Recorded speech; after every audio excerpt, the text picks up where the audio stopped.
तो एक specimen notice आपको दिया गया है। तो जब भी कंपनी मीटिंग बुलाती है इस प्रकार से एक नोटिस भेजा जाता है। बेटा ये एजीएम का नोटिस है, तो इसमें आपको कौन सा बिजनेस देखने को मिलेगा, ऑर्डिनरी या स्पेशल? दोनों मिल सकते हैं। पर अगर ये ईजीएम का नोटिस होता तो सिर्फ क्या मिलता, स्पेशल। वहां ऑर्डिनरी कभी भी नहीं लिखा जाता। तो जब भी नोटिस आता है इसी तरीके से आता है कि कंपनी का नाम लिखा जाएगा, रजिस्टर्ड ऑफिस का एड्रेस आ गया, और कंपनी मेंबर को बता रही कि देखो मेंबर, आप सबको ये नोटिस दिया जा रहा है कंपनी की सेकंड एजीएम में आने के लिए। मीटिंग इस दिन इस समय इस जगह पर करी जा रही है, और नीचे दिए गए बिजनेस कंपनी ट्रांजैक्ट करने वाली है, जिसमें सबसे पहले कौन से आ गए, ऑर्डिनरी बिजनेस। और बेटा जब ऑर्डिनरी बिजनेस लिखे गए तो यहां पर क्या बहुत डिटेल में इन बिजनेस को समझाया गया, और क्या रिजोल्यूशन की लैंग्वेज आई ना, बड़ी सिंपल आसान भाषा में एक एक दो दो लाइन में लिखकर काम खत्म हो गया, बिकॉज ये ऑर्डिनरी बिजनेस है। पर यहां पर जब स्पेशल बिजनेस की बात आई, बेटा कौन सा स्पेशल बिजनेस आ रहा है यहां, डायरेक्टर को अपॉइंट करना स्पेशल बिजनेस कैसे है? अच्छा वो नया वाला। तो यहां पर सिर्फ एक लाइन में लिखने से काम नहीं चलेगा कि नया डायरेक्टर अपॉइंट कर दिया, नहीं जी। यहां पर सबसे पहले तो आपको लिखनी पड़ेगी रिजोल्यूशन की लीगल लैंग्वेज, कि हम जो नया डायरेक्टर अपॉइंट करा रहे हैं कौन से सेक्शन के तहत करा रहे हैं, और मेंबर इसका अप्रूवल दे रहे हैं। बेटा इसके बाजू में लिख दो, this is termed as full text of resolution. तो ये तो है रिजोल्यूशन की लीगल लैंग्वेज, जो मेंबर पास करके डायरेक्टर को ऑथराइज करेंगे ये काम करने के लिए। पर बेटा apart from full text of resolution हमें एक और चीज देनी होती है स्पेशल बिजनेस के लिए, क्या, एक्सप्लेनेटरी स्टेटमेंट। और एक्सप्लेनेटरी स्टेटमेंट आपको देखने को मिलती है नोटिस के बिल्कुल लास्ट में by way of an annexure. तो बिल्कुल लास्ट में एक्सप्लेनेटरी स्टेटमेंट आती है, और ये जो स्टेटमेंट दी जा रही है बेटा कौन से सेक्शन के तहत दी जा रही है, और हमारे नोटिस में बेटा क्या सारे बिजनेस के लिए एक्सप्लेनेटरी स्टेटमेंट जाएगी या सिर्फ स्पेशल? तो हमारे नोटिस के अंदर जो आइटम नंबर 5 थी, अपॉइंटमेंट ऑफ डायरेक्टर, सिर्फ उसके लिए एक्सप्लेनेटरी स्टेटमेंट दी जाती है। थोड़ी सी पढ़कर बताना बेटा, एक्सप्लेनेटरी स्टेटमेंट में कोई बहुत ज्यादा लीगल लैंग्वेज लिखी हुई है या आसान भाषा में उस बिजनेस को एक्सप्लेन किया जा रहा है? बेटा बड़ी ही आसान सी भाषा में बिजनेस के मीनिंग, स्कोप एंड ऑब्जेक्टिव को हम डिफाइन करते हैं। तो फुल टेक्स्ट ऑफ रिजोल्यूशन और एक्सप्लेनेटरी स्टेटमेंट में क्या डिफरेंस है?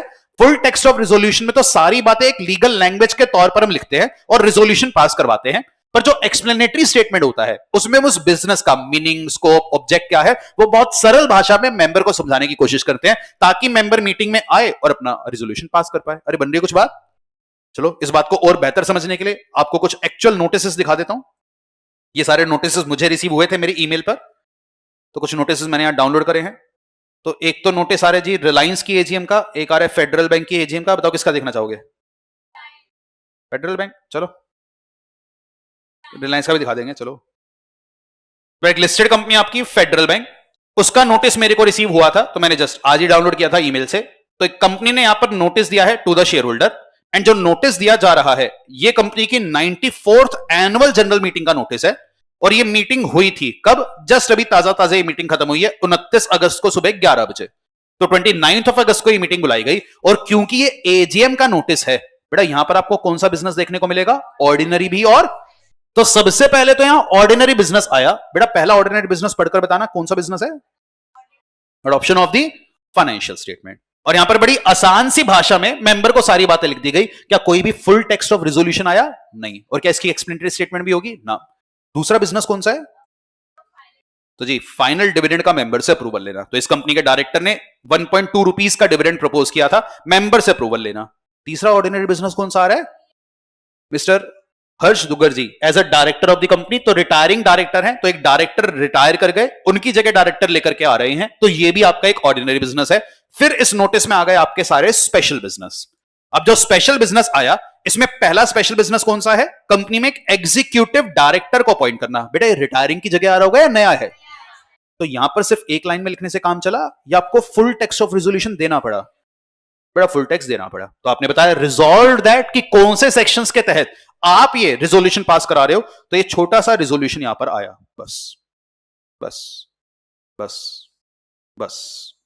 Resolve further that, resolve further that, resolve further that, बस इतना इसका फुल टेक्स्ट ऑफ रिजोल्यूशन है। बात यहां पर खत्म नहीं है।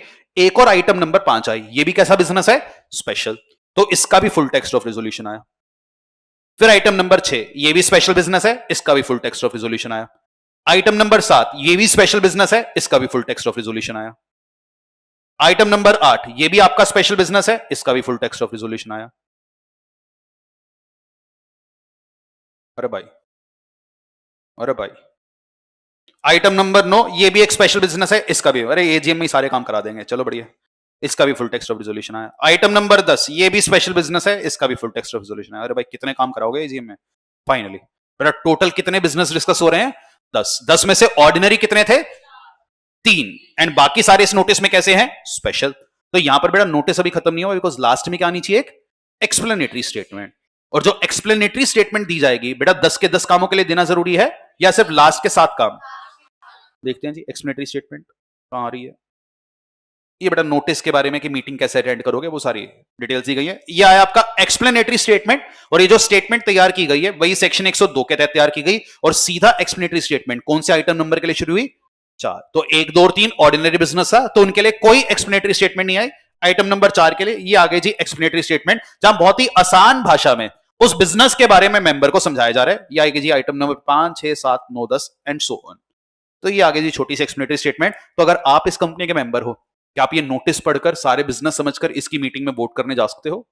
बिल्कुल, इसलिए नोटिस भेजा भाई, तो पढ़ लेना, फिर कर देख लेना फेवर में अगेंस्ट में। चलो रिलायंस का भी नोटिस देख लो, भेज दो। मैं कौन जाएगा इनकी मीटिंग इतना टाइम थोड़ी ना था। कभी कभी मूड वाला चलेगा बेटा, इतनी कंपनीज के नोटिस आते हैं, किस किस की मीटिंग अटेंड करूंगा मैं काम धंधा छोड़ के।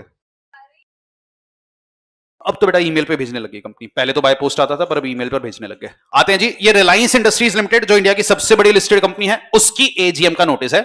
इसने अपनी 48th एजीएम जस्ट अभी करी थी, 29 अगस्त को ही इसकी भी एजीएम हुई थी, और इसके नोटिस में भी ऑर्डिनरी बिजनेस भी आ रहे हैं और स्पेशल। पर रिलायंस क्योंकि इतनी बड़ी कंपनी है, वो कह रही है हम अपनी तरफ से एक्स्ट्रा बातें बताएंगे, तो उन्होंने ऑर्डिनरी बिजनेस के लिए भी क्या प्रोवाइड कर दिया? Full text of resolution. क्या रिक्वायर्ड था?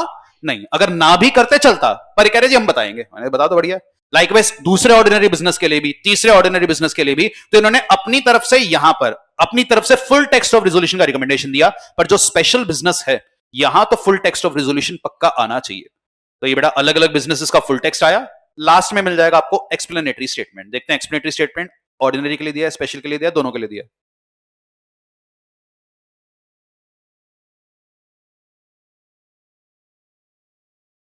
तो ये आगे जी explanatory statement pursuant to section 102। यहां पर फाइनली उन्होंने क्या कहा? एक्सप्लेनेटरी स्टेटमेंट सिर्फ किसके लिए दे रहे हैं? Special business. तो ऑर्डिनरी बिजनेस के लिए ना देकर सिर्फ स्पेशल बिजनेस के लिए यहां पर एक्सप्लेनेटरी स्टेटमेंट आ गई। चलिए जी, तो इस तरीके से बड़ा ये सारी चीजें काम करती हैं। तो ध्यान रखना, जो भी आप एकेडमिकली पढ़ते हो वो प्रैक्टिकली कनेक्ट होता है, अगर आप कनेक्ट करना चाहोगे। कई बच्चे कहते हैं सर एकेडमिकली पढ़ते हैं सब चीजें, पता नहीं प्रैक्टिकली होती भी होंगी या नहीं। बेटा बिल्कुल होती है, तभी कानून बना है, तो कानून कंप्लाई किया जाता है। तो इसलिए सारी चीजें बिल्कुल कनेक्ट होंगी। जस्ट फॉर नॉलेज एक और नोटिस दिखा देता हूं। ये जो नोटिस है ये ईजीएम का नोटिस है। बेटा ईजीएम का नोटिस है, इसका मतलब क्या? इसमें कैसा बिजनेस देखने को मिलेगा? सिर्फ स्पेशल, ऑर्डिनरी नहीं देखने को मिलेगा। तो एक कंपनी आ रही थी बोरोसिल रिन्यूएबल्स लिमिटेड करके, कंपनी के बारे में आ गया और स्टार्टिंग में लिख दिया गया ये ईजीएम का नोटिस है, और ये ईजीएम कंपनी ने करी थी 14 अगस्त को। तो 14 अगस्त को ये मीटिंग हुई थी शाम के 5 बजे। एंड जैसा देखोगे नोटिस सीधा किससे स्टार्ट हुआ है? Special business.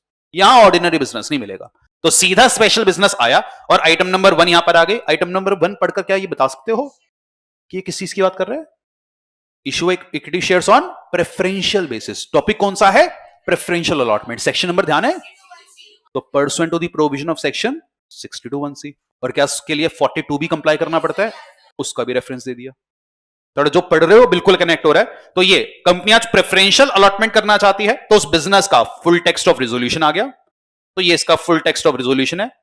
Resolve that, resolve further that, resolve further that, resolve further that, resolve further that, resolve further that, resolve further that. तो सिर्फ एक ही बिजनेस इनको करना था जिसके लिए इन्होंने मीटिंग बुलाई है। और यहां पर बेटा ये पूरा बिजनेस होने के बाद इसकी एक्सप्लेनेटरी स्टेटमेंट भी दी गई। तो ये पूरी एक्सप्लेनेटरी स्टेटमेंट भी आ गई। लो भाई, अरे भाई, अरे भाई, अरे भाई, पढ़ते रहना। चलिए, तो जी दिस इज ऑल अबाउट आपका नोटिस। तो इस तरीके से सारे नोटिस काम करते हैं। But the major point is बेटा जो पढ़ रहे हो वो प्रैक्टिकली कनेक्ट होगा, और एक बार प्रैक्टिकली कनेक्ट कर लिया तो जिंदगी भर याद भी रहेगा।